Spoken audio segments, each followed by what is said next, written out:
Estrategias innovadoras en educación. Un podcast donde abordaremos temáticas relacionadas a técnicas para el desarrollo del pensamiento crítico y reflexivo de los estudiantes de educación media y superior. Esto es tu podcast, Estrategias innovadoras en educación. A continuación.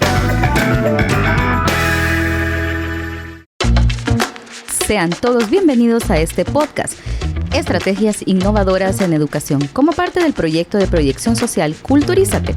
Es un gusto saludarles, soy Reina Castillo y tenemos el honor de contar con la presencia de Máster Claudia Estrada, directora de la Escuela de Comunicaciones. Mucho gusto.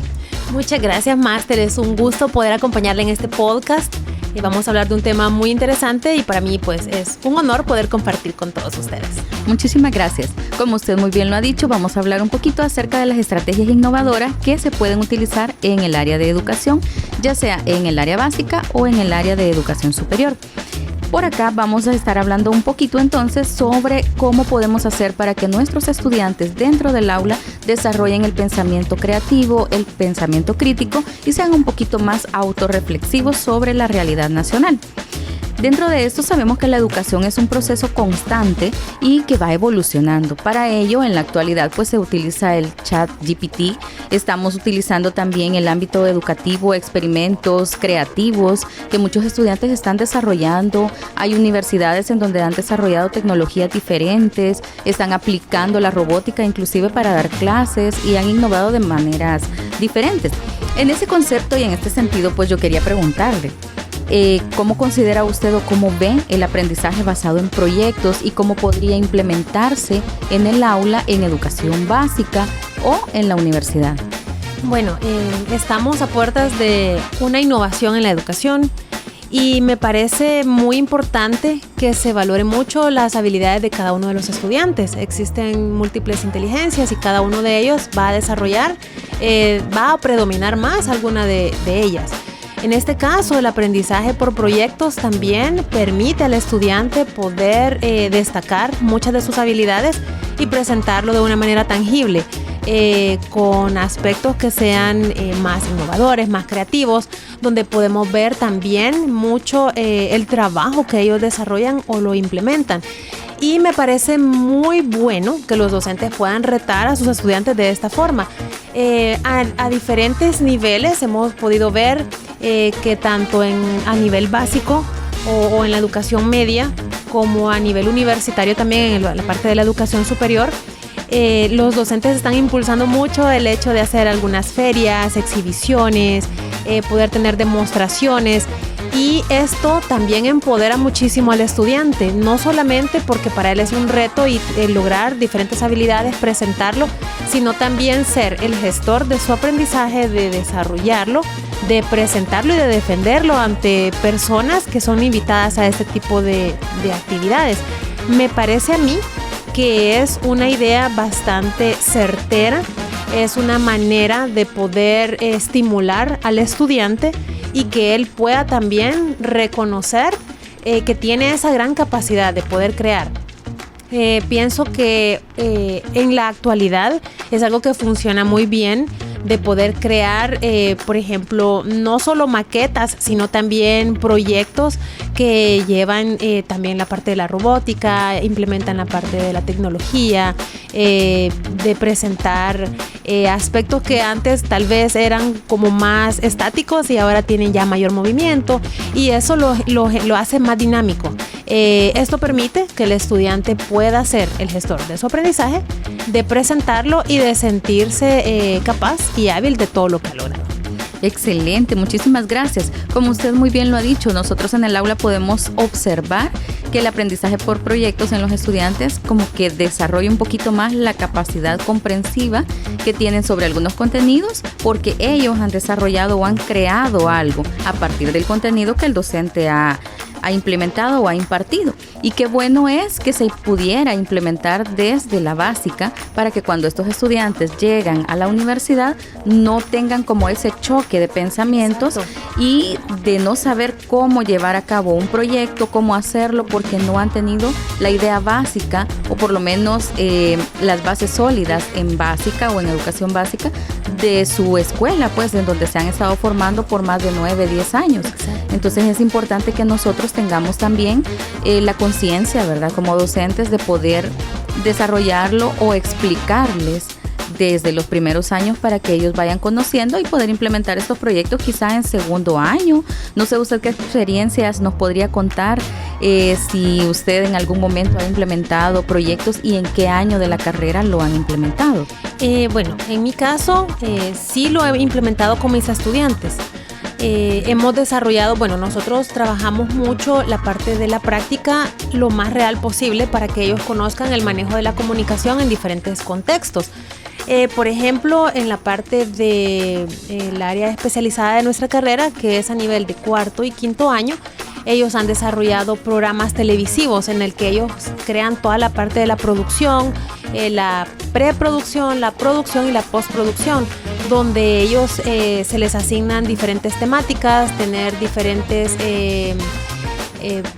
aspectos para poder tener un programa televisivo. Por ejemplo, tenemos la parte de crear la idea, hacer el guión, tener una escaleta, de poder tener quiénes son los invitados, cuál va a ser el tema del día, cuáles son las ideas centrales que nos vamos a basar, que ellos consigan incluso, la parte de la escenografía, porque esto también lo deja en el contexto de tener la libertad de proponer, verificar colores, texturas, también saber el guión, qué palabras vamos a utilizar, a quiénes vamos a invitar. Y esto los lleva a ellos a tener conciencia de cómo funciona en la vida real ese tipo de programas. Ahora, hablando acerca de la carrera en general, desde primer año los estudiantes están desarrollando proyectos que son muy interesantes. Por ejemplo, hay asignaturas máster, por ejemplo, gramática y técnicas de redacción, que alguna persona podría decir, esta materia es bastante teórica y a lo mejor no hay como mucho material para poder crear prácticas. Sin embargo, se han creado juegos de mesa donde hay indicaciones, donde hay que leer, donde hay que poner en práctica la habilidad, la parte de crear, por ejemplo, oraciones que lleven diferentes elementos, y esto permite también de una manera lúdica poder aprender, poder desarrollarlo, jugar, entretenernos y crear un aprendizaje significativo. En toda la carrera se han desarrollado ese tipo de actividades, como por ejemplo crear un discurso, crear un elemento, por ejemplo, a través de un reloj, tener 12 razones por las cuales es importante la lectura, por ejemplo. Son aspectos que hemos visto que los estudiantes generan ellos entusiasmo, los retamos, hay un dinamismo, hay una competitividad en el sentido de querer hacer muy bien las cosas y de querer defenderlo. Entonces, esto nace desde el docente, de cómo yo quiero guiar a mis estudiantes para que podamos lograr en ellos ciertas capacidades o habilidades, y también de que ellos tomen ese involucramiento y esa seriedad para poder presentar esto. Anteriormente la educación se manejaba de otra manera, quizá tradicional, pero ahora vemos que esto funciona muy bien y les permite a ellos aprender, demostrarlo a los demás, y vemos que cuando hay personas invitadas que llegan a este tipo de presentaciones también están aprendiendo, entonces es parte de ese proceso. Excelente. ¿Y usted considera que de esta manera, máster, podría desarrollarse más la reflexión en los estudiantes y ser un poquito más críticos de la realidad que se vive en el país? Pues la idea es esa, que desde la academia, desde las universidades o centros educativos se pueda fomentar el pensamiento creativo o el pensamiento crítico, que implica también parte de la creatividad.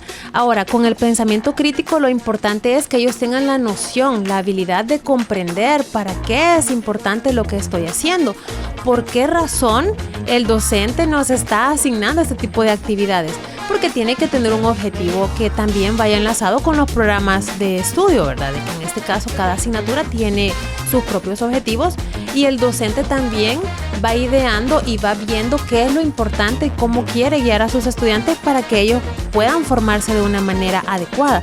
En este caso, el pensamiento creativo, el pensamiento crítico es la habilidad que puede tener una persona de analizar una situación, de poder fragmentar esa información y a partir de ello tomar decisiones, qué es lo que vamos a hacer, cómo puede combinar esto, tomar decisiones ante situaciones que puedan ser muy sencillas o que vayan siendo ya más complejas. Entonces, pienso que ese tipo de implementos o este tipo de aprendizaje por proyectos definitivamente puede permitir en el estudiante que se estimule el pensamiento crítico.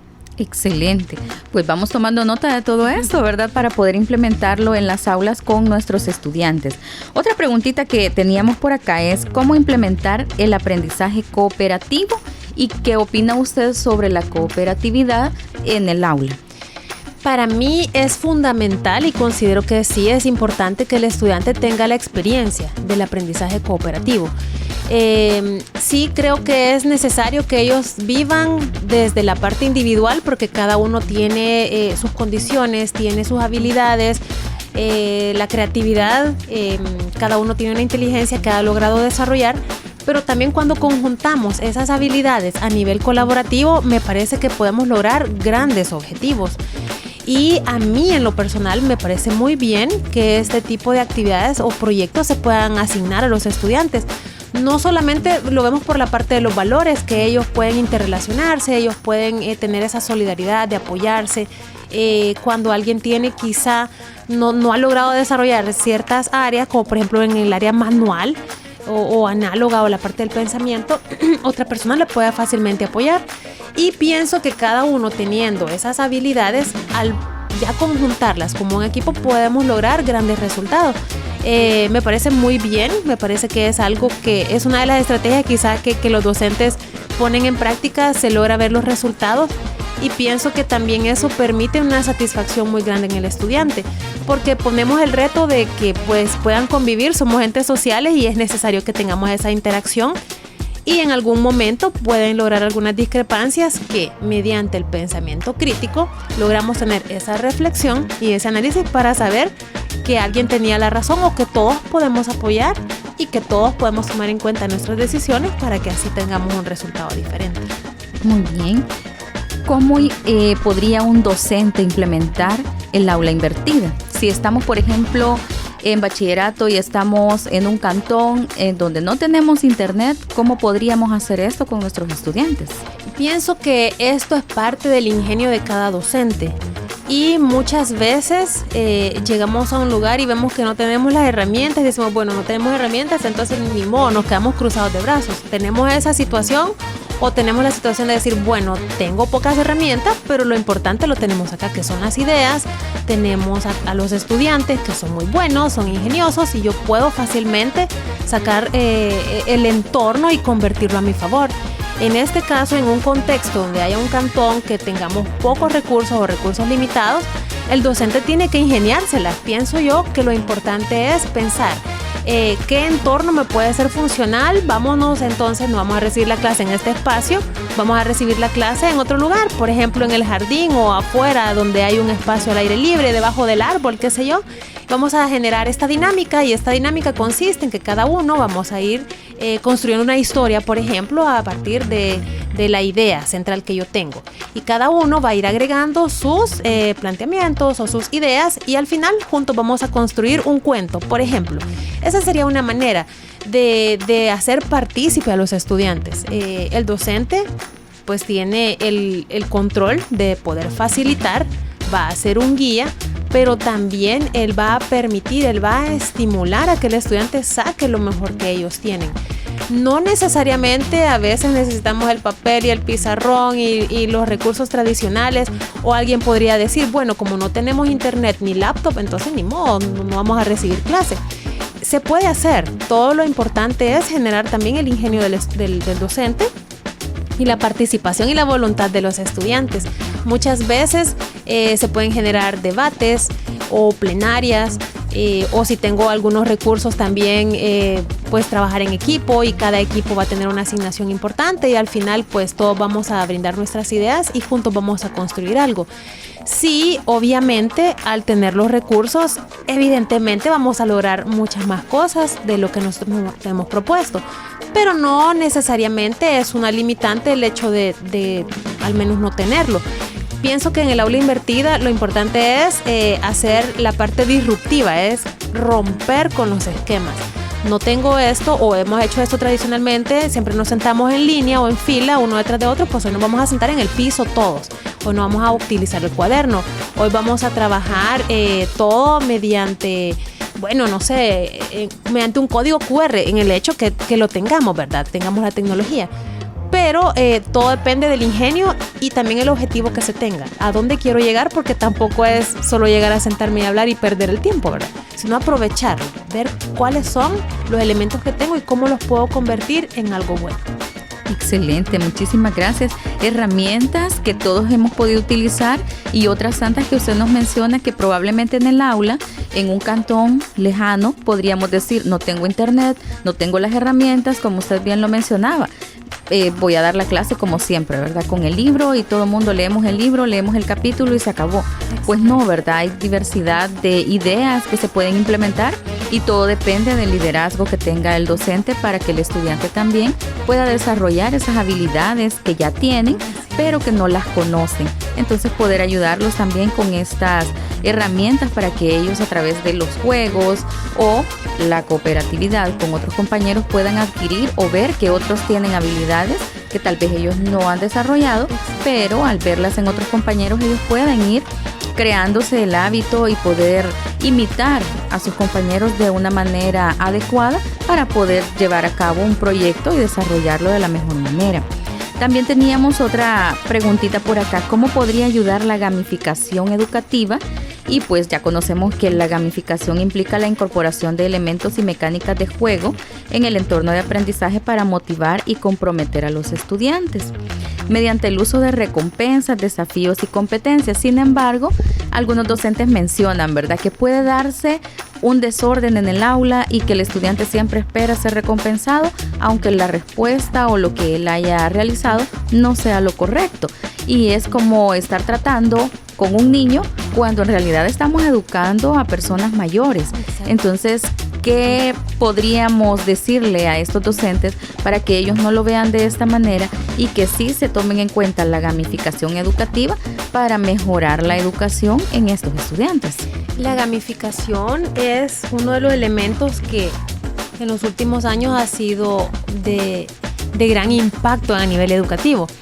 Si bien quizá es un concepto que lo escuchamos tal vez hace una década, posiblemente, muchos ya lo hacían a través de dinámicas, de cantos, de adivinanzas, pero se ha venido fortaleciendo y esto también ha dado pie que con la tecnología eso tenga mayor auge. ¿Qué puede pasar si hay un docente que tiene todas las herramientas, tiene internet, tiene computadora, tiene teléfono? Los estudiantes tienen también su tablet o su teléfono o en casa tienen su laptop, tiene todavía más aspectos a favor porque hay recursos. En este caso, la gamificación definitivamente puede potenciar que el aprendizaje quede impregnado en los estudiantes, que sea significativo. Se puede hacer, por ejemplo, utilizando de manera dosificada al final de la clase o en medio de la clase o al inicio de la clase, todo dependiendo cuál sea la finalidad de esto. Por ejemplo, yo he estado en clases en las que me ha parecido muy buena idea el hecho de manejar, dar toda la parte de la conceptualización, hay definiciones, los estudiantes están en la parte de la comprensión de esto, de poder saber cómo funciona un tema. Y al final, por ejemplo, creo que hemos visto en algún momento la franquicia de ¿Quién quiere ser millonario? Y cada equipo ya tiene a su participante y está jugando por puntajes, por decirlo así, y van viendo las conceptualizaciones. Entonces ahí hay un involucramiento en el que el estudiante genera esa competitividad en la que dice, llevo más puntos, voy a la cabeza, híjole, esta no la supe. Y estamos generando ahí prácticamente un examen, estamos teniendo un feedback o una retroalimentación de lo que les he dado. El docente puede verificar si lo comprendieron, no lo comprendieron, esto quedó muy claro, hay que poner atención a esto a través del juego. Podemos jugar, por ejemplo, hay una herramienta muy buena que se llama Kahoot. Hay muchísimas, pero bueno, Kahoot es una de las que ahorita recuerdo, en la que en línea podemos estar todos jugando y pues emitieron nuestras respuestas. Todos nos conectamos y lo estamos practicando. Podemos hacer un rally, por ejemplo. Podemos generar otro tipo de dinámicas en las que pues el docente lleva la batuta y dice, bueno, vamos ahora a participar en esta liga y pues ahora cada uno o este equipo, el equipo amarillo con el equipo naranja van a participar y cada uno se va a disputar no necesariamente un premio, o sea, podría llevarse algo porque pues al final el estímulo también es algo que genera algo importante en el estudiante porque voy a tener una recompensa y la recompensa puede ser algo sencillo como me gané, no sé, una medalla de chocolate o me gané, por ejemplo, que pueda participar en un taller gratuitamente en tal fecha. Entonces, la gamificación permite que el estudiante tenga mayor apertura, menos estrés. Antes decíamos que los estudiantes que estaban en kinder eran los que jugaban porque ellos aprendían jugando, pero de acuerdo a los teóricos y a los conocedores, pedagogos, nos damos cuenta que todos aprendemos de esa manera, hay menos estrés. Los exámenes nos generan cierto estrés porque, bueno, no sabemos qué preguntas van a venir en el examen, pero si yo hago un examen en línea y tengo, por ejemplo, infografías, tengo animaciones, tengo videos y después del video voy a contestar las preguntas, es más fácil. Entonces damos como un preámbulo, estamos generando un ambiente más armónico en el que el estudiante se siente bien y no importa que sea un adulto, pero la gamificación nos va a permitir que ese aprendizaje sea más comprendido. Excelente, muy bien. Todos nos enfocamos, ¿verdad?, cuando estamos en el aula y con un dulce que nos regalen al responder una pregunta ya nos sentimos como felices, ¿verdad? Exacto. Porque hemos contestado bien y obtuvimos algo a cambio. Y es lo que mencionaba, cuando a los niños se les está educando, usted muy bien lo decía, los conocedores mencionan que si usted está recompensando una buena acción, ese niño va a seguir replicando esa buena acción y va a dejar el comportamiento erróneo o el comportamiento malo que en ese momento pues así se consideraba. Exacto. Pero ahora con los adultos nos damos cuenta que nosotros igual aprendemos y quizás aprendemos mejor de esa manera porque nos sentimos involucrados y podemos compartir con el entorno. Y ese tipo de gamificación para la enseñanza considero también que es importante y valioso que se pueda implementar desde edades tempranas para que los estudiantes puedan desarrollar esas capacidades que ellos tienen, pero a veces llegan a la universidad y nos encontramos con que no conocen esos conceptos, no conocen ciertas habilidades que otros estudiantes que han estado en X lugar estudiando sí las desarrollaron. Entonces tenemos a 3 tipos de personas en el aula. Entonces, ¿qué tenemos que hacer como docentes? Utilizar los primeros minutos de la clase para poder explicar que ellos comprendan las indicaciones que se van a desarrollar durante la clase para que puedan comprender y llevar a cabo el proceso. Entonces sería mucho más fácil si todo esto se comienza a desarrollar desde las edades tempranas para que cuando ellos lleguen a la universidad no se les dificulte el aprendizaje. Así es.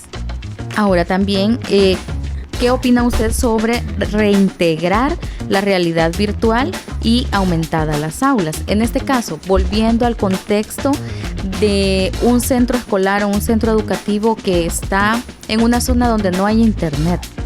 ¿Cómo hacemos para que la realidad virtual llegue a estas zonas, a poder utilizar las aulas con la realidad virtual y aumentada? ¿Cómo podría hacerse o de qué manera puedo ya no solo llevar esta tecnología al aula, sino sacar a mis estudiantes y llevar a mis estudiantes a un lugar en donde sí tengan acceso a este tipo de actividades que se pueden utilizar para el aprendizaje? Esta es una pregunta bastante interesante porque si se tuviese un docente con el pensamiento, vamos a decirlo, cuadrado, en el punto de vista que algún docente puede decir, bueno, pero mis estudiantes tienen necesidad de comer, no de estudiar. ¿Qué me ha pasado? Escuché a un docente que trabajaba en un cantón hace años y decía, ellos no quieren clases de tal materia, ellos necesitan comida. Yo decía, interesante planteamiento, porque muchas veces yo he visto docentes que tienen esa vocación. Y hay docentes que dicen, bueno, no tengo un pizarrón, pero puedo llevar estos elementos y bueno, con elementos de la naturaleza vamos a trabajar y vamos a hacer una clase diferente este día. ¿Qué pasaría si como docente yo tengo el entusiasmo de mostrarles a los estudiantes realidad aumentada o virtual, pero no la tengo? Yo puedo decirles, miren, este es mi teléfono, traje esta hojita acá donde vemos unos dibujos y cuando yo lo escaneé vamos a ver que el dibujo cobra vida, por ejemplo, y se puede ver en 3D, es como si yo estoy interactuando con esta imagen en 3D, acá en vivo. Y los niños o jóvenes se van a emocionar, pero solo tenemos un teléfono y yo quiero que todos lo puedan ver. ¿Qué hacer? Ahí viene la parte del ingenio. La gestión es una de las cualidades que debe tener un docente. Muchas veces en diferentes niveles el docente tiene esa quizá como esa ambición desde el buen sentido de ahora ya mis estudiantes saben esto, ahora quiero que conozcan el mundo real y vamos a hacer un paseo, vamos a ir, tal vez no un paseo, sino que vamos a hacer una visita a este lugar porque me interesa que ellos lo conozcan. Bueno, en El Salvador, ahora que ya se han tenido apertura de otros espacios, en esta biblioteca nueva que se ha aperturado, que es la MINAES, hemos visto que tienen una zona donde ellos pueden ver, aparte de robótica, la parte de realidad aumentada, realidad virtual. Creo que es un lugar propicio, gratuito, para que los estudiantes puedan formar parte de los grupos que van a este tipo de exhibiciones y que ellos lo puedan experimentar.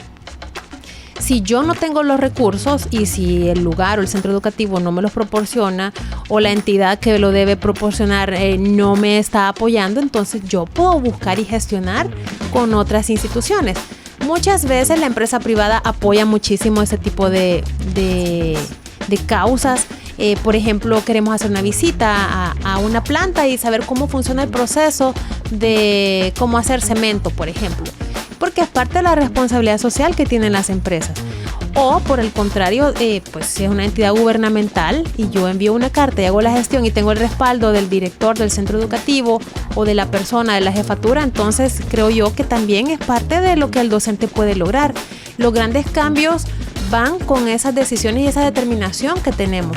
Y muchas veces quizá, tal vez no por cómodos, sino porque tal vez desconocemos y no queremos o no sabemos cómo trascender, no buscamos las herramientas. Pienso que esa es una habilidad que los docentes deberíamos tener, la capacidad de gestionar, de buscar, de ser apoyados, porque también es una manera de que nuestros estudiantes puedan salir de ese lugar. Y en la universidad acá se hace mucho, yo veo todas las carreras, hacen visitas, por ejemplo, a sitios arqueológicos o algún museo o alguna institución, por ejemplo, donde está cómo funcionaba la imprenta. En el área de la salud yo he visto que visitan entidades gubernamentales o no gubernamentales para saber cómo funcionan o cómo hacer el proceso, por ejemplo, de la carne que las personas comen o la parte de los alimentos. Yo sé que ustedes lo ven en el laboratorio clínico, ustedes, por ejemplo, visitar una empresa, cómo funciona el proceso para que todo vaya pausterizado. Entonces, el docente debe también tener esa capacidad de gestionar y de buscar. En un cantón, posiblemente los estudiantes no tengan un teléfono, algunos sí los tienen, increíblemente, tienen pues muy buenos dispositivos. Y en el caso que no se tenga, pues también es la importancia de buscar qué instituciones me pueden apoyar. Excelente, ¿verdad? Ahora con el apoyo que se ha tenido, pues muchos estudiantes ya tienen tablets, computadoras, cosas que en nuestra época pues no se tenía. No se tenía. Pero ahora ya cuentan con esas herramientas y son gratuitas, ¿verdad? Ahora bien, ¿cuál es la importancia de esa integración de la tecnología? Ya nos explicó, ¿verdad? Bastante, que dentro del panorama educativo actual, pues ya se tiene más acceso a esto. Hace que una década, 2 décadas era un poquito más complejo poder llevar la virtualidad y ese tipo de herramientas a los estudiantes. Sin embargo, ahora pues es como un poquito más factible. Ahora para ir concluyendo, ir cerrando, ¿cuál cree usted que sería el diseño universal para el aprendizaje o al menos que deberíamos conocer todos los que nos dedicamos a la docencia? Pienso que en el caso del docente tiene que ser una persona preparada, tiene que leer y conocer qué es lo que está haciendo.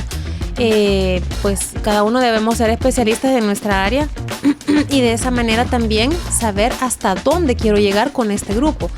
Hay grupos de estudiantes que son muy comprometidos Y dentro de ese grupo de estudiantes que son comprometidos, posiblemente hay algunos que se van quedando un poquito atrás. El reto del estudiante es llevarlo y equilibrarlo con los demás para que vayamos avanzando juntos. Lo principal es el bagaje cultural que tenga el docente, conocer de su especialidad y qué es lo que está impartiendo. Tener también la capacidad de ser creativo.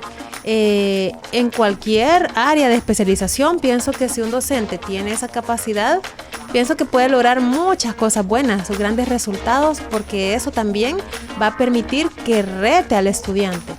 Lo otro es la voluntad. Nada se mueve en esta vida si no hay voluntad. Entonces, esa es una actitud que debe tener siempre el docente, de ver siempre lo positivo, tener el optimismo de que las cosas se pueden lograr. De pronto, y creo que a usted le pudo haber pasado, no imagina, quisiera esta actividad, pero es demasiado grande, no sé si la pueda lograr. Pero uno, tiene ese deseo de que se quiere lograr, esa convicción también nos permite a nosotros ir más allá y dar ese salto de animarnos a que lo vamos a hacer. Porque vale la pena realmente atreverse a más. Y muchas veces el gestionar y el tener apoyo, no solo de la jefatura, sino también de otras instituciones que pueden estar involucradas, eso también nos permite a nosotros que nuestros estudiantes tengan esa oportunidad de conocer realmente cómo funciona el mundo laboral allá afuera. Eso por parte del docente. Ahora, por parte del estudiante, sí debe haber un compromiso, sí debe haber esa voluntad de querer aprender y de dejarme guiar. Pero también es importante que el estudiante tenga algunas características, por ejemplo, de ser reflexivo, de saber para qué me están pidiendo esto, por qué lo estamos haciendo, ser muy analítico, tener esa capacidad de cuestionar, no en el mal sentido de dudar lo que el docente dice, aunque muchas veces nos dicen, bueno, para que logres ser una persona analítica tenés que también dudar de lo que te están diciendo y confrontar esa información y buscar y leer más e investigar más. Pero cuando digo cuestionar, es en el sentido de preguntar más allá al docente. El docente conoce mucho y a veces hay estudiantes que no preguntan y a veces uno quisiera llegar más allá, pero cuando vemos ahí que hay estudiantes que preguntan y uno dice, esto me está retando a mí, me gusta, porque eso también motiva que el docente vaya mucho más allá. Entonces hay como un trabajo en equipo, que el docente debe ser un buen guía, un buen facilitador, y el estudiante también cuestionar, dejarse guiar, tener esa voluntad. Pienso que eso puede permitir. Con las herramientas, en un mundo ideal quisiéramos que todos tuviesen las herramientas, todos tuviesen las mismas condiciones. No siempre es así. Entonces, ¿qué vamos a hacer? A buscar y a ver cómo el estudiante puede lograr esas condiciones. Si bien son jóvenes que por parte del Estado se les ha brindado equipo, ya sean laptops o tablets, esa es una herramienta muy buena porque se pueden buscar aplicaciones y a partir de eso también crear. Y bueno, en centros educativos que son privados, y si se cuenta con ese equipo, pues qué bueno, porque está a disposición del estudiante.